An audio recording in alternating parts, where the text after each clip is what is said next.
त्यामुळे सैतानापासून दूर हो. कारण की तू जगिक गोष्टीकडे दृष्टी लावतो, स्वर्गीय गोष्टी तुला कळत नाही. रिपीट करतो, अरे सैतानापासून दूर हो. बघा, ही जी ताटातूट आहे ती होणं हे आमच्या जीवनातला महत्वपूर्ण भाग आहे. परंतु ताटातूट किंवा अशा प्रकारचा वियोग होणार बरोबर होतो. आणि देवाच्या बद्दल काय, ही फार महत्वाची गोष्ट. कारण की मनुष्याला हे रहस्य जेव्हा कळतं तेव्हा तो घाबरत नाही, जसं स्तोत्र करता इथे म्हणतो. आणि पुढे येशू ख्रिस्त असं म्हणतो की तुम्ही अडखळले जाऊ नये म्हणून मी तुम्हाला अगोदरच सांगून ठेवतो. फार महत्वाची गोष्ट आहे की जगामध्ये हे जे रहस्य आहे ते देव म्हणतो मी तुम्हाला अगोदरच सांगून ठेवतो. आणि वचन 7 मध्ये तो म्हणतो, तरी तुम्ही हे सत्य जाणून घ्यावे हे तुमच्या हिताचे आहे, कारण मी जर गेलो नाही तर तो कैवारी तुमच्यामध्ये येणार नाही.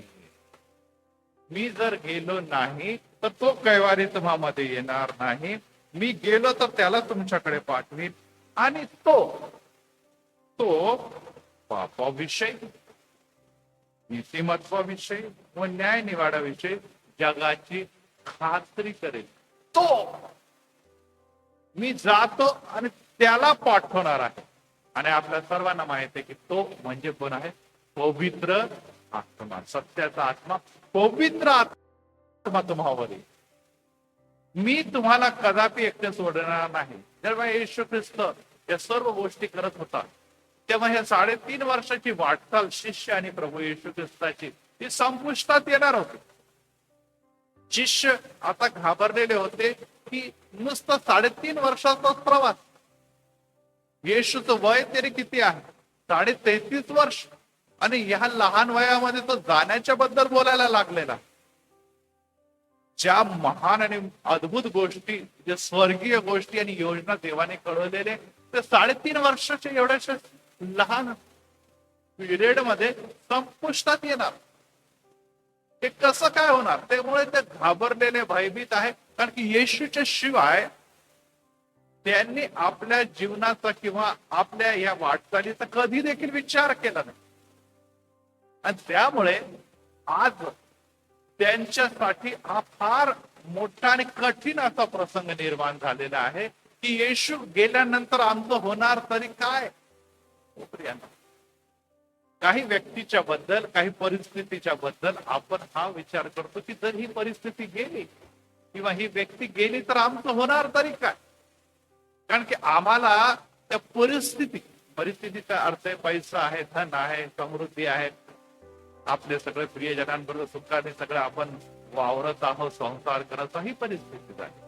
पर्टिक्युलर व्यक्तीच्या बद्दल सांगायचं तर आपला मित्र आहे, मैत्रीण आहे, पती आहे, आई आहे, वडील आहे, किंवा जो पण आपला जवळीक व्यक्ती आहे, सोयरी व्यक्ती आहे, त्याला सोडून मी कसं जगू, ही एक भावना मनुष्यामध्ये एकट्ट. आणि ही भावना जेव्हा हर्ट होते, या भावनेला कुठेतरी तळा बसतो, तेव्हा आपण बेचैन होऊन जातो की आता होणार तरी काय. पेत्र देखील घाबरला. प्रभू असं बोलू नको, म्हणजे ऐकणं देखील कठीण आहे. पेत्राला ही बाब ऐकणं, सत्य जी बाब आहे, सत्य बाब आहे, जी होणार आहे, जो प्रभू बोलत आहे, ती त्याला ऐकण्याचं झालेलं आहे. आणि आमच्या जीवनामध्ये देखील अनेकदा ही गोष्ट होते. परंतु येशू म्हणतो मला जाणं अगत्याचं आहे. कारण तुम्ही जातो, परंतु तरी देखील तुम्हाला एकटं सोडणार नाही. Praise the Lord. तुम्हाला एकटं सोडणार नाही. आणि तुम्हामध्ये सत्याचा कैवारी म्हणजे पवित्र आत्मा येईल. येशू ख्रिस्ताच्या मृत्यूच्या अगोदर हे केलेलं स्टेटमेंट आहे. आणि ते घडलं देखील. आपल्याला माहिती आहे पेंटिकॉस्टच्या दिवशी जे एकत्रितरित्या बसून येशू ख्रिस्ताने त्यांना सांगितलंय मी जातो, पण मी जेव्हा पवित्र आत्मा पाठवते ना तेव्हा एकट्यावर नाही पाठवणार. तुम्ही एकत्रित्या एका जागेला बसा, एकत्ररित्या तुम्ही प्रार्थना करत राहा, एकत्ररित्या तुम्ही वाट बघत राहा.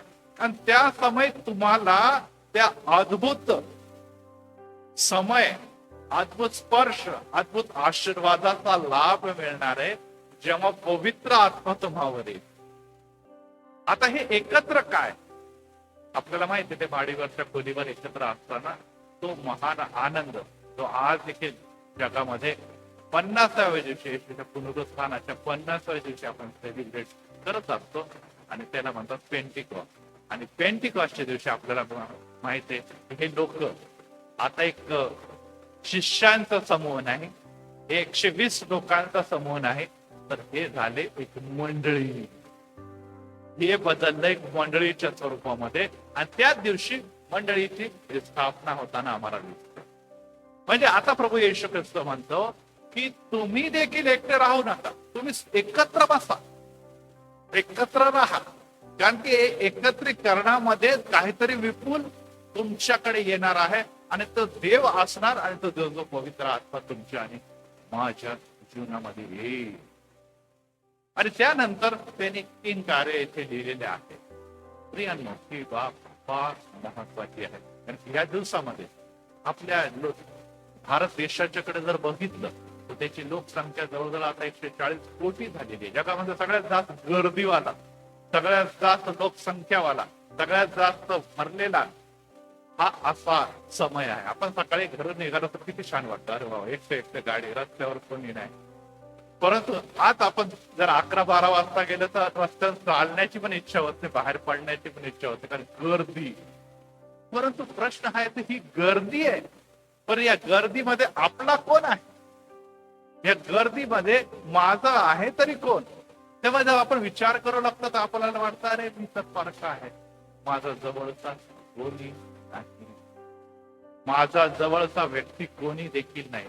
मग जवळचा व्यक्ती म्हणजे कोण, हा जर प्रश्न केला तर आपल्याला एकच गोष्ट दिसून येते की हा व्यक्ती जो सुखात आणि दुःखात मला साथ देणारा असा, जो माझे अश्रू पुसणारा आहे, माझा आनंदाचा समय माझ्यामध्ये सहभागी होणार आहे, आणि तो मला कधी देखील सोडणार नाही.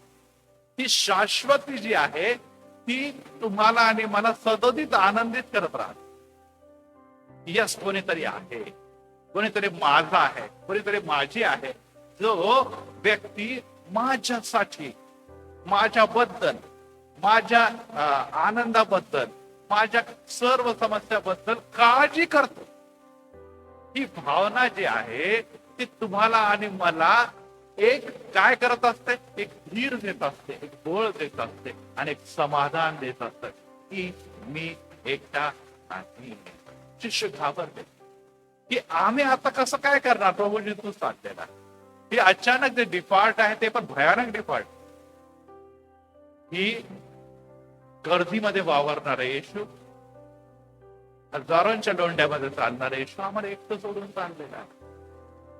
हो प्रियांनो, आज अनेकांना असं वाटतं की देवाने मला सोडून दिलेलं, आणि ही बाब महाभयानक बाब, ही बाब खूप भयानक अशी बाब. आणि त्यामुळे त्यांचं जगणं हे कठीण होतं, त्यांना असह्य होतं जीवन जगणं. एक उदाहरण मी तुम्हाला देतो, आणि मागील दिवसामध्ये मी न्यूज पेपरमध्ये वाचत होतो की गावाकडे एक स्त्री होती, आणि तिला लहान एक 7-8-9 महिन्याचं बाळ होतं, आणि ती दाराच्या जवळ बसलेली होती आणि भांडे घासत होती, आणि बाळ जवळच खेळत होतं. आणि ती आपलं काम करत होती. बाळ त्याच्या समोर रांगणारं बाळ आहे, थोडंच नुकतं चालणारं असं बाळ आहे, ते तिथे खेळत होतं. तेवढ्यात तिची मैत्रीण आली, आणि ती मैत्रिणीबरोबर गप्पा मारू लागली, आणि भांडे घासत आहे, गप्पा मारत आहे. मग तिचं लक्ष त्या बाळाकडे नसल्यामुळे बाळ चालत रांगत गेलं, आणि तिथे शेजारी पाण्याची भरलेली बादली ठेवलेली होती. तो बादलीला धरून उभा राहिला, आणि तो खेळू लागला पाण्याबरोबर. खेळता खेळता त्याचा तोल गेला, आणि तो बादलीत पडला. ते बाळ जेव्हा बादलीत पडलं, मम्मी आपल्या मैत्रिणीजवळ गप्पेमध्ये रंगली, आणि गप्पामध्ये ते रंगली असताना तिला कळालंच नाही बाळ कधी आत होतं.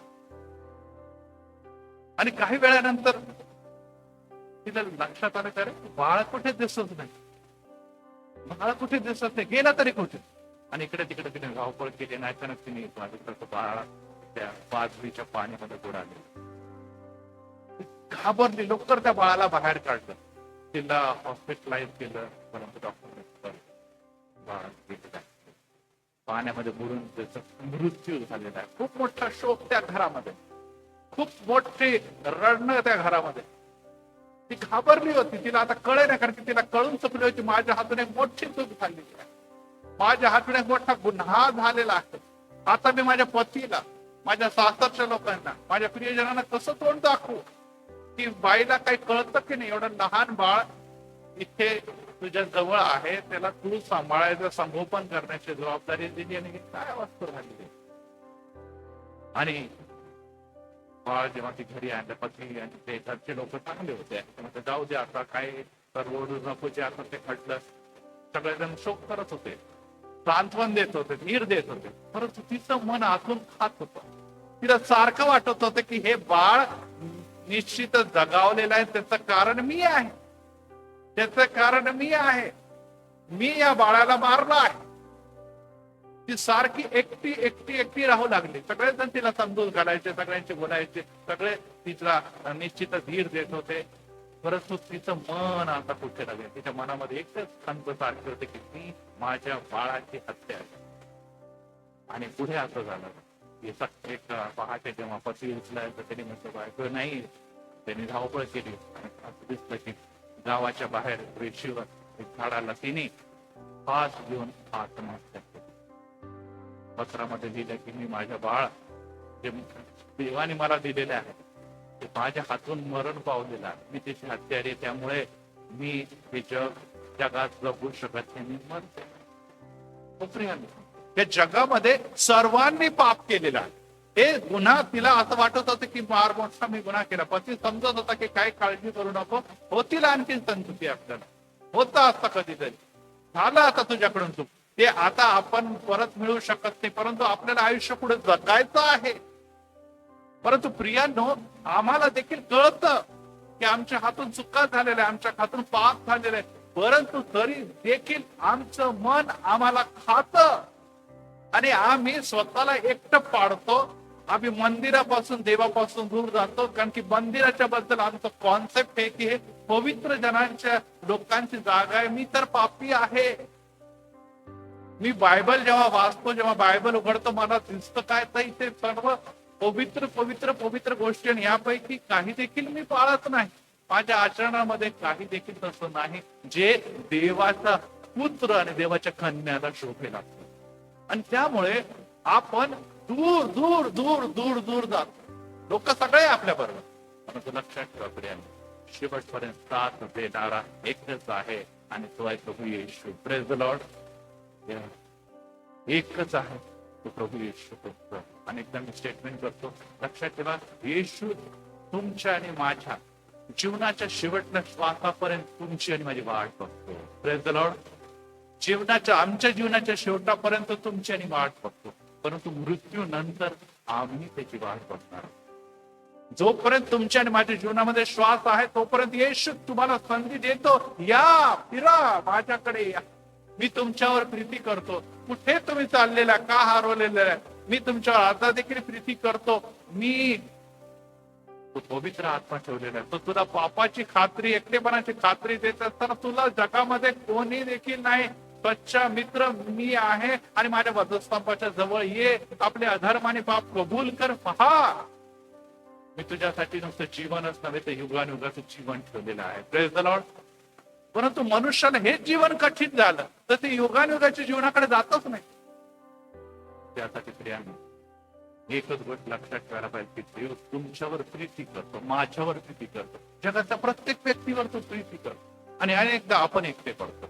आता आमचे बंधू मायकलशी मी बोलत असताना मी त्यांचा परत एकदा शुभेच्छा दिल्या, कारण की आपण व्हिडिओ बघितला असेल की त्यांनी व त्यांच्या एक मित्राने त्यांची शेजारी राहणारी एकटी पडलेली ब्राह्मण स्त्री, तिचा पती जगावलेला आहे, आणि कोणी नसल्यामुळे ते धावत गेले आणि त्यांनी आपल्या ह्या शेजारी धर्म त्याला म्हणतो तो नुसता निभावला नाही, तर त्यांनी प्रीती दाखवली. या ब्राह्मण व्यक्तीचा अंत्यसंस्कार करण्यासाठी ते होऊन गेले, आणि तो त्यांनी कार्य पूर्ण करून काय दाखवलेलं की खरोखर तुम्ही एकटे नाही, तुमचा पती जरी गेला तरी तुम्ही एकटे नाही, आम्ही तुमच्या बरोबर आहोत. आणि अनेकदा आपण ख्रिस्ती म्हणून, मी त्यांना हे सांगितलं, आपण ख्रिस्ती म्हणून येशूने पवित्र शास्त्रात काय लिहिले,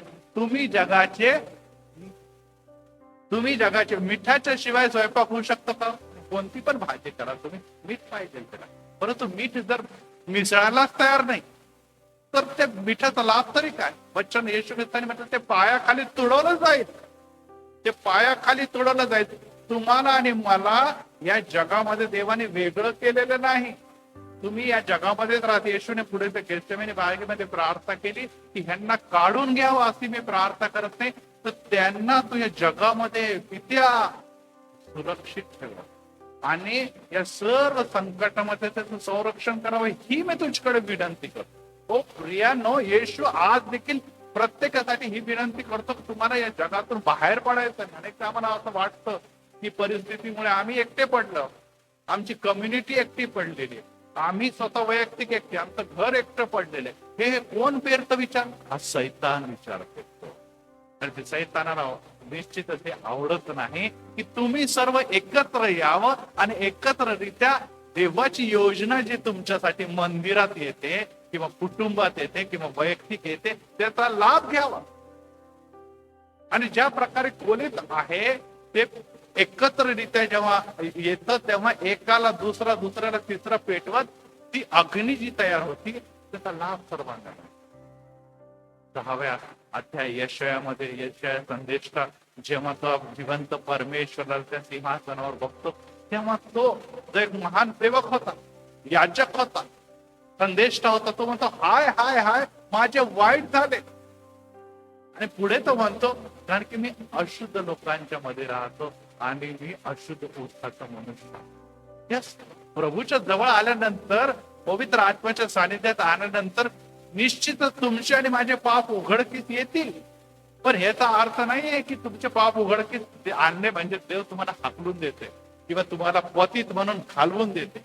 देवाची इच्छा आहे तरी काय?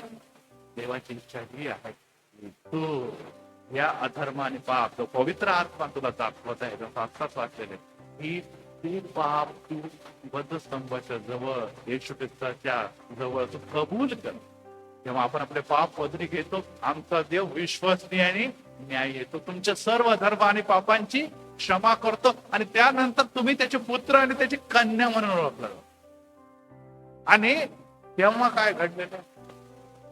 तेव्हा तो म्हणतो की मी खरोखर अशुद्ध ओठाचा अशुद्ध लोकांमध्ये म्हणतो. तो म्हणत नाही की चालतो तू एवढा मोठा याजक, एवढा मोठा संदेश, एवढा मोठा सेवक आहे, तू तर पापी आहे, मला तुझी गरज नाही ना.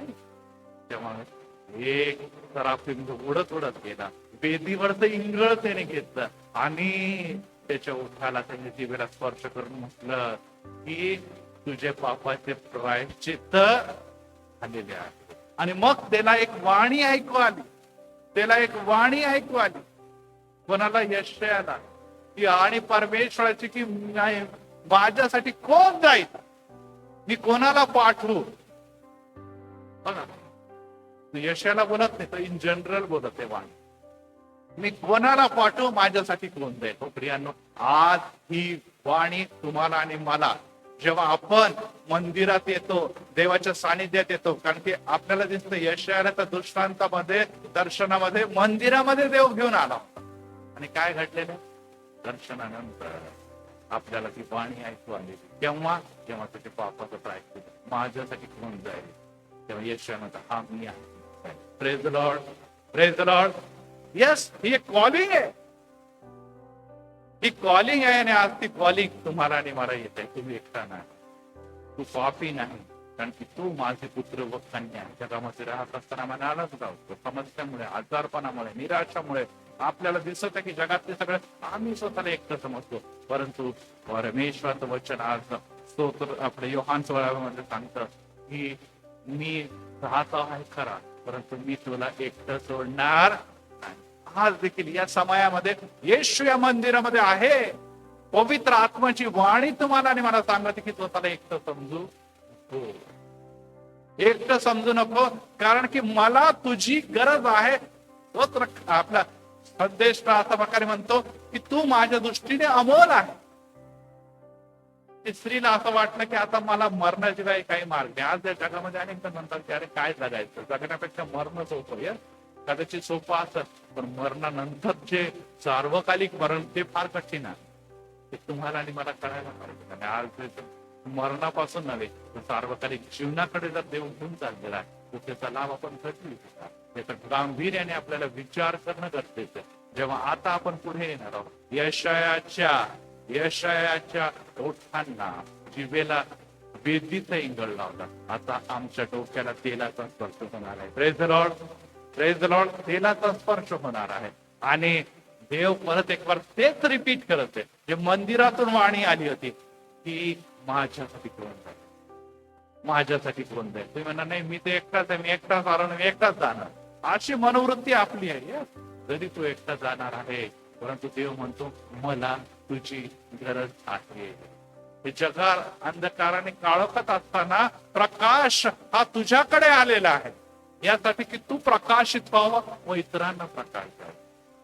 आणि आज तो प्रकाश प्रभू परमेश्वर तुमच्यापर्यंत घेऊन येत असताना यशया म्हणतो हा मी आहे, मीच आहे. Praise the Lord.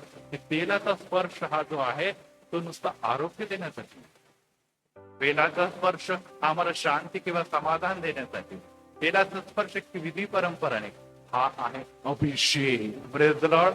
हा आहे अभिषेक. हा अभिषेक तुम्हाला आणि मला परत एक आठवण करून देतो की देव हा तुमच्या डोक्याला तेल म्हणजे पवित्र आत्मा लावून म्हणतो तू माझ्या दृष्टीने अमोल आहे. Praise the Lord. तू काही नाही करणार, पवित्र आत्मा येईल आणि तो तुम्हाला शिकवील. आता वचन ते सांगतं तो तुम्हाला शिकवील आणि आज तेल तुम्हाला आणि मला चालवी की तुला कुठे जायचंय. परंतु प्रश्न हाच येतो की आपण इथून निघत असताना त्या अभिषेकाचा स्वीकार करणार आहे की नाही. यशाने केला तो म्हणतो हा मी आहे, मी जाणार आहे. आपण काय म्हणत आहोत याचा गांभीर्याने विचार करूया. प्रभू परमेश्वर तुम्हाला सर्वांना आशीर्वाद प्रार्थना करूया. प्रभू धन्यवाद देतो कारण की परत एक बार आम्ही एकटे आहोत, आम्ही दुबळे आहोत, आम्ही आजारी आहोत, आम्ही निराश्रित आहोत, आमचं दुःख कोणी जाणत नाही. प्रभू तू आम्हाला म्हणत आहे घाबरू नको, पवित्र आत्मा मी या जगामध्ये असलेला आहे. तो देव जो पवित्र आत्मा तुला स्पर्श करत असताना परत एक बार तुझ्या अधर्माने पाप तुझ्या डोळ्यासमोर येत असताना तू त्याला कबूल कर. मी विश्वसनीय न्याय नाही. तू म्हणतो देवा तू माझ्यासाठी आपलं शरीर मोडलं, माझे रक्त सांडले आणि आज मी नव्याने आपले पाप तुझ्या समोर स्वीकार करतो. हो पित्या, हे उपवास समय म्हणजे प्रायश्चित्त करण्याचा समय, लीन व नम्र होण्याचा समय. प्रभू आम्ही लीन व नम्र आम्हाला नव्हे पित्या तर पवित्र परमेश्वर तुला आमची गरज आहे. अगोदर तू आम्हावर प्रीती केली, त्यामुळे आम्ही प्रीती करतो तुझ्यावर आणि जगावर देखील. जग देखील तुझी निर्मिती आहे. परंतु या जगामध्ये आम्ही काय देणार? मला येशू द्यायचा आहे, कारण की खरी गरज या जगाची येशू आहे. जर येशू लाभला तर त्यांना सर्व काही मिळालं आणि येशू नाही तर काही नाही. आणि त्यासाठी आज आम्ही पुढे येत असताना आपल्या स्पर्शाने आम्हाला आशीर्वाद द्या. प्रभू येशूच्या नावात आमेन, आमेन.